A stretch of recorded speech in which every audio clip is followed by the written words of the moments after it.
Oh, Jake Paul. Yeah. Yep. Yes. Paul Woodley fighting on Showtime Boxing or Showtime Fighting. I'm pumped about this because Tyron Woodley was talking a lot of shit before this last fight with Jake Paul's trainer, and I thought they were potentially going to be a fight, maybe an undercard, and Jake Paul goes, no, I'll go ahead and take this fight. Tyron Woodley is a guy who knocks motherfuckers out. Jake Paul had to say, it's official. I have a list of people I plan on knocking out, and as I enter my 4th pro fight, I am excited to cross the first one off the list by challenging at T. Woodley, a 5-time UFC champion known for his knockout power.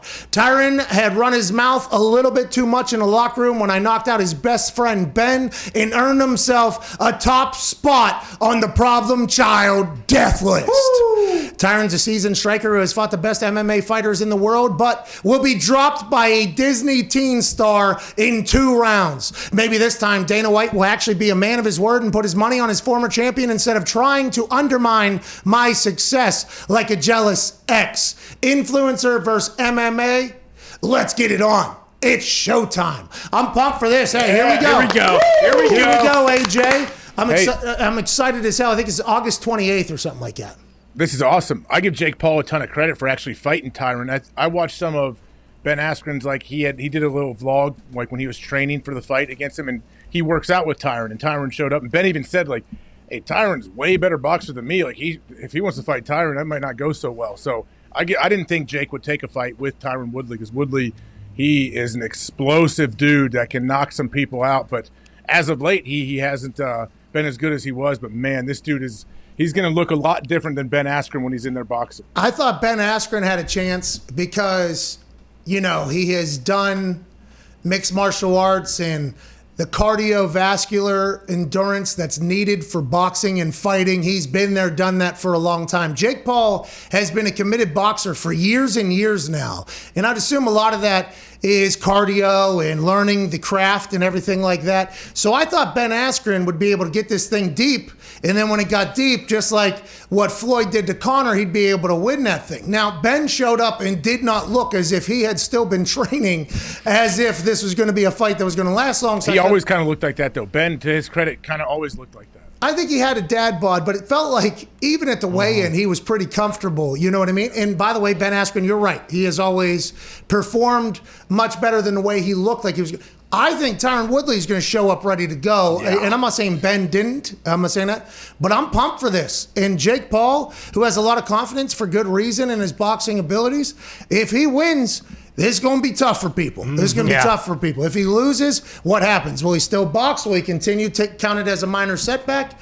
August 28th, I guess we find out. I cannot wait to watch that thing, though. Yeah, he could have picked a much less dangerous UFC guy to go against. So, yeah, if somehow Jake Paul would beat Tyron, I think then people would have to really start taking him serious. Yeah, and, a lot of boxers, and let's view Jake Paul as a professional boxer. He calls himself a Disney teen star and an influencer in the announcement, but he's a professional boxer at this point. Top 10 draw of all time at boxing. I mean, 1.5 million, I think, sold or something like that. That's a lot of money. Damn. I heard Triller's not – like I heard Triller's – has a weird situation going on too. Like they're hemorrhaging money, I heard, allegedly.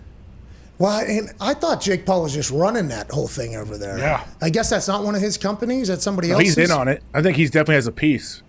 But then Showtime's like, hey, listen, this is literally what we do. Here we go. We got all the connections in. Here's your percentage every single time we do it. Boom. You want to do this? So will this be like the other one with all the craziness and Pete Davidson, or is this going to be like a legit boxing card? I think you think Floyd Conor. I think it's going to be like that. I think that's Showtime. I think that's. And now, granted, they will add in. I assume they'll add in some stuff to make it a little bit more showcasey and give. I think Mauro Ranello's doing the play-by-play.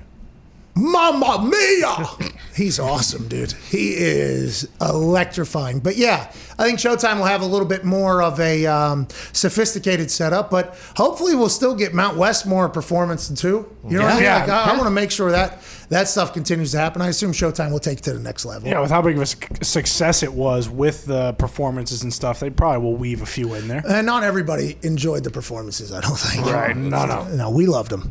Oh, yeah. But I don't think... I didn't even know Biebs did a full concert. Yeah. No clue. Good, man. I fell asleep. I caught the highlights later, though. It was good. It was a late night. Good fight.